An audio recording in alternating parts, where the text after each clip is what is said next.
नमस्कार, लताज किचनमध्ये आपलं स्वागत आहे। आज आपण बनवणार आहोत नारळाची आईस्क्रीम।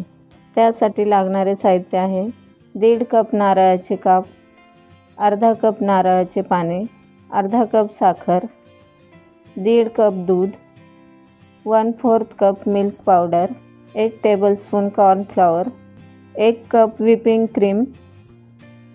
आता आपण हे काप मिक्सरला लावून बारीक करून घेणार आहोत। अशा प्रकारे थोडेसे जाडसर दळून झाल्यानंतर 1 चमचा नारळाचा चुरा बाजूला काढून घ्यायचा आहे। आता आपण त्यामध्ये अर्धा कप नारळाचं पाणी घातलं आहे आणि अशा प्रकारे बारीक दळून घेतलं आहे।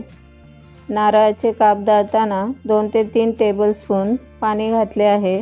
आता आपण एका भांड्यामध्ये 1.5 कप दूध घेतले आहे। त्यामध्ये 1/4 कप मिल्क पावडर घातले आहे आणि 1 टेबलस्पून कॉर्नफ्लॉवर घातले आहे। हे दोन्ही जिन्नस दुधामध्ये एकजीव करून घ्यायचे आहेत। त्यानंतर हे भांडे गॅसवर ठेवून अर्धा कप साखर घातली आहे। साखर तुम्ही तुमच्या आवडीनुसार कमी जास्त करू शकता। गुठळ्या पूर्णपणे मोडून घ्यायच्या आहेत। त्यानंतर हे मिश्रण सतत हलवत शिजवून घ्यायचे आहे। अशा प्रकारे सतत मिक्स करत हे मिश्रण दाटसर होईपर्यंत शिजवून घ्यायचे आहे। हा आपला आईस्क्रीमचा बेस तयार झाला आहे। आता आपण त्याला थंड करण्यासाठी ठेवून देऊ। त्यानंतर एका बाउलमध्ये 1 कप व्हिपिंग क्रीम घेतली आहे। आता आपण तिला फेटून घेणार आहोत। व्हिपिंग क्रीम अगदी केकला फेटतो तशी फेटायची नाही, थोडीशी सॉफ्ट अशीच फेटायची आहे। क्रीम आपण सॉफ्ट पीक येईपर्यंत फेटून घ्यायची आहे। त्यानंतर त्यामध्ये बारीक करून घेतलेले नारळाचे मिश्रण घालायचे आहे। त्यामध्येच आपण जो आईस्क्रीमचा बेस तयार करून घेतला होता तो देखील घातला आहे। हे सर्व मिश्रण एकजीव करून घ्यायचं आहे। त्यानंतर हे सर्व मिश्रण 1 मिनिटभर बीटरने फेटून घ्यायचे आहे। 1 मिनिटभर क्रीम फेटून झाल्यानंतर त्यामध्ये आपण जो नारळाचा कूट काढून ठेवला होता तो मिक्स करून घ्यायचा आहे। अशा प्रकारे आपला आईस्क्रीम तयार झाला आहे। आता आपण ते आईस्क्रीम मोडमध्ये भरून घेणार आहोत।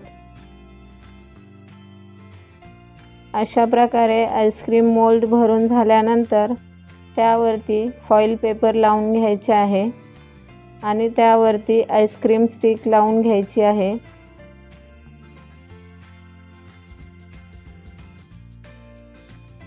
अशा प्रकारे आईस्क्रीम मोल्ड असतात, ते तुमच्याकडे नसतील तर तुम्ही कागदी कपामध्ये देखील ते सेट करू शकता। आता उरलेला आईस्क्रीम आपण एका डब्यामध्ये सेट करण्यासाठी ठेवणार आहोत।